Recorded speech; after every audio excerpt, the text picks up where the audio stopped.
Alright, Shalom, Shalom. First and foremost, all praise and glory to Yahweh, Bahashim Yahushai, Bahasham, Barachach, Wadash. Peace and blessings to the elect, the listen, learn to the Akim Wak Yum. Double honors to Elder Apostle, the Great Millstone, and the Elder Bishops. Much respect to the mighty Gabar Yum and the House and Hedges, the Yasha out to the marriage, and to the Gabar making videos of edification to wake up the lost sheep. Salutations to the last guy that brought the beat unto the speckled bird. So, I seen the movie 28 years later. Very, very action-packed, gory, all right? With a lot of spiritual references in that movie. If you haven't seen the first two, go see the first two. Then you will have a good understanding what's going on in the third one, this last one. But hey, man, like I said, a lot of spiritual stuff, man. You know, it makes me think of Jacob's troubles, of how terrible it's going to be in that day. Okay. The scriptures talk about children being dashed to pieces. Okay. It talks about, you know, how many will consume the flesh of their sons and their daughters, going into cannibalism. That's in there. Okay. I mean, cannibalism in the form of those who were infected, right? Because I believe in 2nd Ezra, the 16th chapter, it talks about the plagues, right? It talks about pestilence. And what happened is, you know, the pestilence, called the rage virus, spread it throughout all of the UK. Okay. And it shows you that in the first one, okay, and going into the second and also going into the third. Now, in the third,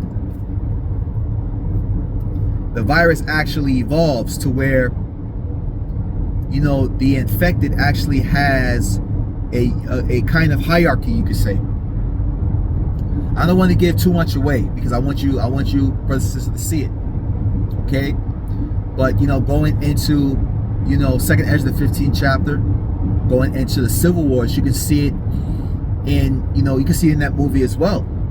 Okay? Those who were infected and those who are not. You have a bit of the military in there. Okay? You know, the lack of bread. Okay? So it's, you know, that's just a taste, according to human imagination, of what's going to happen in Jeremiah 30:7. All right, there's going to be much tribulation, man, and much affliction on many people. They're gonna have to go through. They're gonna go through hell. A lot of them will die, man. Okay, they're gonna die by the sword, and if the sword doesn't consume them, they're gonna die by the famine.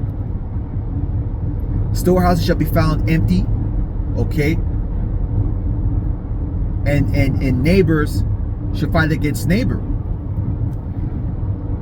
for the, you know, the lack of bread and for great tribulation. Okay,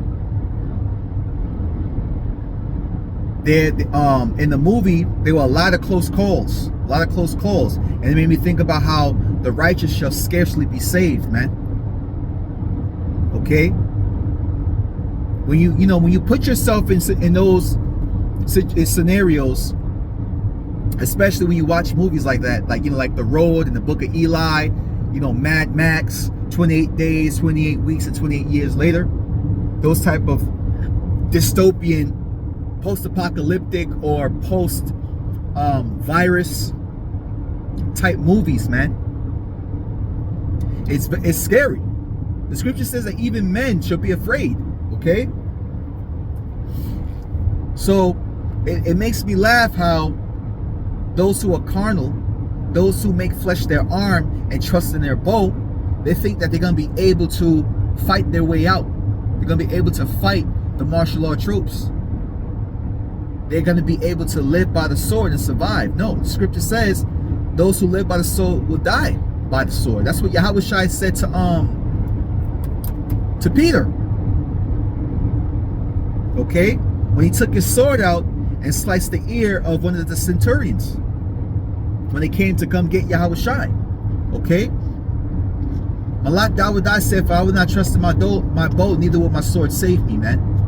Okay, there's a scripture in Maccabees, 1st Maccabees, that says that you know, it's not about the strength of a host, man, but the strength that cometh from heaven.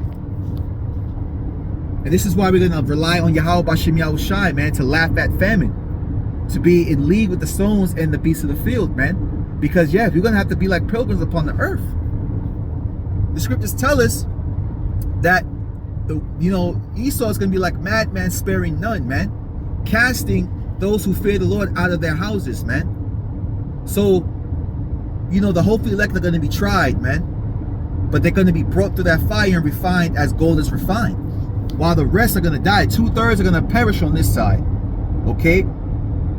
All of the carnal heathens, they're going to die as well on this side. Those who are still here. Okay? There's also a part in there where a character coats himself in iodine, right? And iodine has like a reddish bronzes tint, I believe. It's supposed to be red, like a reddish tint. Okay? That made me think of how Esau came out red all over like a hairy garment. Because the entire movie, there wasn't even any Jakes, man. It was all Edomites over there in the UK, especially in Scotland. Okay, you had a guy from Sweden that came there, and that was part of a rescue squad. Okay, and yeah, man, it's just a whole bunch of Edomites receiving judgment. Okay, you had the mother, okay, that lost her mind. She couldn't even keep it together, man. And that's how it's gonna be. All these women who think that they're badass, and they think they're gonna be like that chick from Hunger Games. No. Okay? A lot of women are gonna lose their mind. That's why women are gonna seek men of the Lord. Isaiah 4:1. That's even in there. You have a glimpse of that. Okay? Especially with the father, which is one of he's like a main character. Okay? A father and his son. But very, very spiritual movie, and very action-packed and very gory. Okay? But it paints a picture of how bad it's going to be in Jeremiah 30:7. Okay? But we understand what? Jacob should be saved out of it. Jacob is going into the elect remnant, man. Who was ordained from the beginning to be saved, to be salvaged. When Esau comes down like a flood, Revelation 12:12. I mean, Isaiah 59:1. Yeah, Isaiah 59:1. And when he comes down with great wrath, Revelation 12:12. Okay, Yahweh Bashim Yahushua is going to lift up that standard, man, to where the men of the Lord are going to have spiritual powers, even the women. Also, the scriptures talk about in Wisdom of Solomon, the 5th chapter, about the strangeness of our salvation. And when you get to the end with the son, right, when he's by itself, there's going to be a sort of a rescue party. But the way they rescue him is pretty cool. Okay? But like I said, I don't want to spoil the movie. I want you brothers and sisters to watch it. There's gonna be a lot of scriptures popping up in your head. So just some of the spirit and power Yahweh Bashim Yahushua, I wanted to share that with the Akim Wako Athiyam. It's called 28 Years Later. Okay? Hey, try to check it out. With that, all praise and glory to Yahweh Bashim Yahushua, Bahasham Rokak Madash, Shalom.